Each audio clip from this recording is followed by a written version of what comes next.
Number 6 पर आता है वामन पुराण। वामन पुराण में मुख्य रूप से भगवान विष्णु के दिव्य महात्म्य का व्याख्यान है। विष्णु के वामन अवतार से संबंधित ये 10,000 श्लोकों का परिपूर्ण है। इसमें भगवान वामन, नर नारायण, श्रीदामा आदि भक्तों के बड़े रम्य आख्यान है। इसके अतिरिक्त शिव जी का लीला चरित्र, जीमूत वाहन आख्यान, दक्ष यज्ञ विध्वंस, हरि का काल रूप, कामदेव दहन, अंधक वध, लक्ष्मी चरित्र, प्रेतोपाख्यान, विभिन्न व्रत, स्तोत्र और अंत में विष्णु भक्ति के उपदेशों के साथ इस पुराण का उपसंहार हुआ है। इस पुराण में श्लोकों की संख्या 10,000 है। इसमें भगवान वामन का संपूर्ण व्याख्यान है। प्राचीन समय में असुर राज महाबली ने अपने पराक्रम और दानशीलता से तीनों लोकों पर अधिकार कर लिया था। उनकी शक्ति इतनी प्रबल थी कि देवता भी उनसे भयभीत होकर अपने अधिकार खो बैठे। महाबली यज्ञों और दानों में निपुण था, इसलिए उसका प्रभाव निरंतर बढ़ता जा रहा था। देवताओं ने ये संकट देखा तो सभी मिलकर भगवान विष्णु की शरण में पहुंचे और प्रार्थना की कि धर्म और संतुलन को पुनः स्थापित करने के लिए वे अवतार लें। तभी भगवान विष्णु ने वामन अवतार धारण किया, एक छोटी से ब्राह्मण बालक के रूप में। उनका रूप अत्यंत मनोहारी था। कमल समान नेत्र, तेज से दीप्त मुख और छोटे छोटे पग। वे सीधे महाबली के विशाल यज्ञ में पहुंचे। महाबली ने उनका स्वागत किया और कहा, ब्राह्मण कुमार, जो चाहो वो वर मांग लो। वामन भगवान ने मधुर वाणी से कहा, महाराज, मुझे केवल 3 पग भूमि चाहिए, जहाँ मैं शांति से बैठकर तप कर सकूं। महाबली ने हंसकर कहा, इतना सा ही वर? मैं तो तुम्हें असीम दान देने को तैयार हूँ। परंतु जैसे ही उन्होंने वचन दिया, वामन का रूप बदलने लगा। वे क्षण भर में विराट स्वरूप धारण कर ब्रह्मांड से भी बड़े हो गए। एक पग में पूरी पृथ्वी नाप ली, दूसरे पग में संपूर्ण आकाश भर लिया और अब तीसरे पग के लिए कोई स्थान शेष ही नहीं रहा। महाबली ने ये अद्भुत रूप देखा तो समझ गए कि ये कोई साधारण बालक नहीं बल्कि स्वयं विष्णु भगवान हैं। वे विनम्र होकर बोले, प्रभु, अब तीसरा पग मेरे सिर पर रख दीजिए। और भगवान ने ऐसा ही किया। उस क्षण महाबली का अहंकार टूट गया और वे पूर्ण समर्पण में आ गए। नंबर 7 पर आता है विष्णु पुराण। विष्णु पुराण 18 पुराणों में से एक है। इसे श्रीमद् भागवतम या केवल भागवतम भी कहते हैं। इसका मुख्य वर्ण विषय भक्ति योग है, जिसमें कृष्ण को सभी देवों का देव या स्वयं भगवान के रूप में चित्रित किया गया है।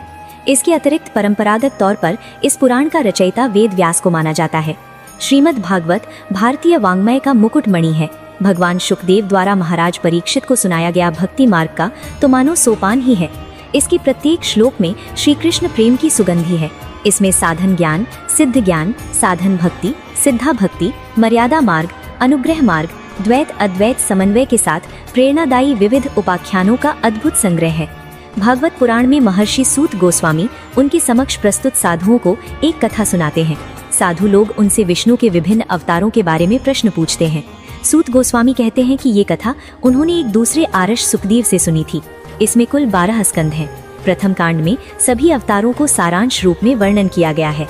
श्रीमद् भागवत इतनी ज्यादा कल्याणकारी है, जो इसे सुनता है उसके सारी पाप नष्ट हो जाते हैं। इसकी महिमा इतनी ज्यादा है कि एक बार राजा परीक्षित, जो अर्जुन के पौत्र और अभिमन्यु के पुत्र थे, एक बार शिकार करते हुए अत्यधिक प्यासे हो गए। तभी उन्हें एक आश्रम दिखा, जहाँ एक तपस्वी आरषि ध्यान में लीन बैठे थे। राजा ने बार बार पानी मांगा, लेकिन आरषि समाधि में थे, उत्तर न मिला। राजा को क्रोध आ गया और उन्होंने एक मृत सांप उठाकर आरषि के गले में डाल दिया। जब आरषि का पुत्र श्रृंगी लौटकर आया और उसने ये दृश्य देखा तो उसने क्रोधित होकर श्राप दिया, जिस राजा ने मेरे पिता का अपमान किया है उसे 7वें दिन तक्षक नाम का विषधर नाग दंस कर मार डालेगा। ये शाप राजा परीक्षित को सुना। अब सोचिए, एक राजा जिसके पास साम्राज्य, शक्ति, सेना सब है, वह भी इस शाप से बच नहीं सकता था। ऐसे समय में उन्होंने क्या किया? राजा परीक्षित ने अपना सब कुछ त्याग दिया और गंगा तट पर जाकर बैठ गए। वहां उन्होंने अपने प्राणों के अंतिम 7 दिन केवल भगवान की कथा सुनने का निश्चय किया। और तब आरषि सुखदेव आए और उन्होंने उन्हें भागवत पुराण का उपदेश दिया। 7 दिन की भागवत कथा सुनकर राजा परीक्षित का हृदय कृष्ण प्रेम से भर गया और वे मृत्यु को उत्सव की तरह स्वीकारने लगे।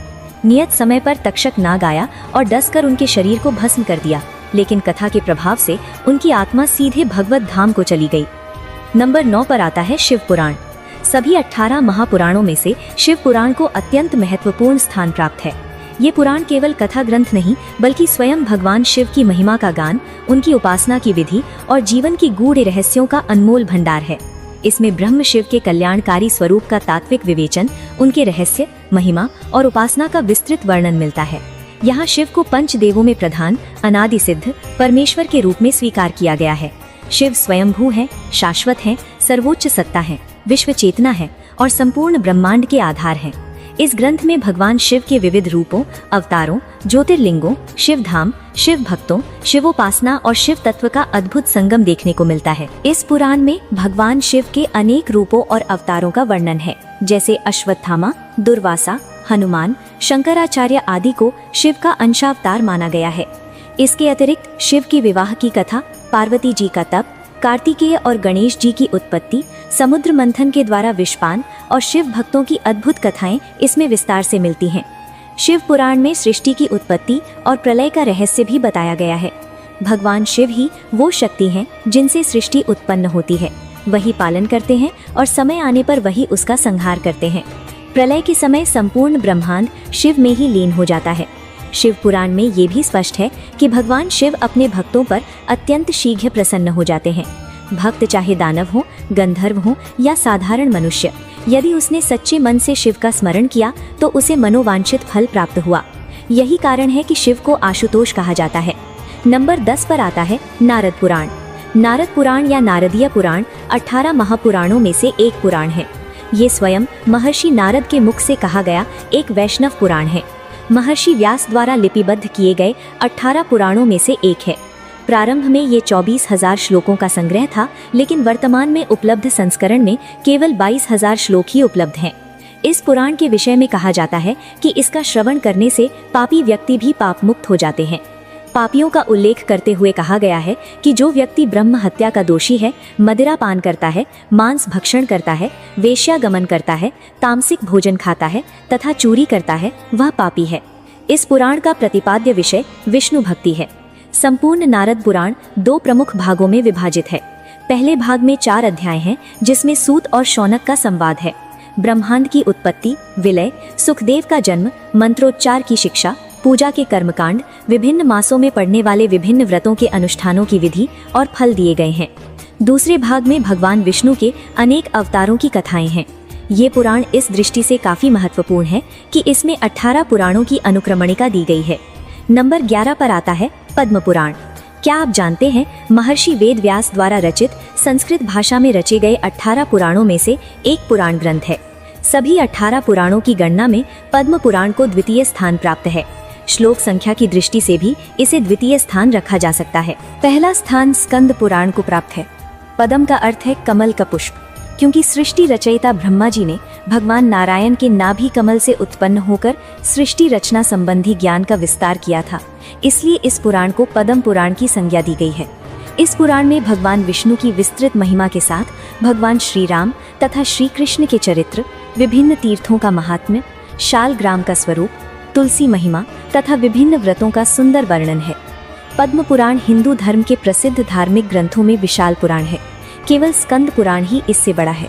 इस पुराण की श्लोकों की संख्या 50,000 है। वैसे तो इस पुराण से संबंधित सभी विषयों का वर्णन स्थान विशेष पर आ गया है, किंतु इसमें प्रधानता उपाख्यानों और कथानकों की है। ये कथानक तीर्थों तथा व्रत संबंधी नहीं है, वरन पौराणिक पुरुषों और राजाओं से संबंधित है। अन्य पुराणों में यही कथानक जिस रूप में प्राप्त होते हैं, यहाँ ये दूसरे रूप में है। ये आख्यान और उपाख्यान सर्वथा नवीन, विचित्र और सामान्य पाठकों को चमत्कृत कर देने वाले हैं। नंबर 12 पर आता है वाराह पुराण। इस पुराण में भगवान श्रीहरि के वराह अवतार की मुख्य कथा के साथ अनेक तीर्थ, व्रत, यज्ञ, दान आदि का विस्तृत वर्णन किया गया है। इसमें भगवान नारायण का पूजन विधान, शिव पार्वती की कथाएं, वराह क्षेत्रवर्ती आदित्य तीर्थों की महिमा, मोक्षदायिनी नदियों की उत्पत्ति और महात्म्य एवं त्रिदेवों की महिमा आदि पर भी विशेष प्रकाश डाला गया है।